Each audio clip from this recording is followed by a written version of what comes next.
और उसने फ्री कपड़े भी नहीं बेचे, फ्री में आटा दे दिया। सर मैं यकीनन से कहता हूँ वो कपड़े उतारे ना, कुत्ते को भी पहने ना तो कुत्ते भी वो कपड़े नहीं पहनेंगे। मैं गारंटी देता हूँ, गारंटी देता हूँ, गारंटी देता हूँ, कुत्ते भी नहीं पहनेंगे वो।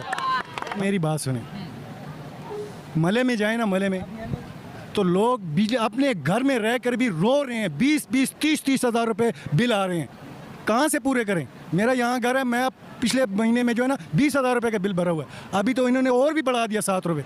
गरीब लोग क्या करेंगे? ये हमारे सब भाई हैं जो यहाँ अभी मैंने एक भाई से सुना, ये हमारा भाई है, मुसलमान भाई, मुसलमान है, मुसलमान गैरत है, बेगैरत नहीं हो सकते। लेकिन हम अंधे इतने हो चुके हैं कि सांप को भी पकड़ ले तो हम कहते हैं रस्सी है, जाने दो। तो खुदा का खौफ करो यार। 70 नहीं सर, नहीं सर, नहीं ये नहीं। 2 साल मेरी 2 साल कोरोना था, पूरे मुल्क में कोरोना था, ठीक है ना। इमरान खान ने इस हुकूमत चलाया। जब हुकूमत तरक्की में आई, उसकी हुकूमत तरक्की में आई, ठीक है ना, तो मीर जाफ़र और मीर साद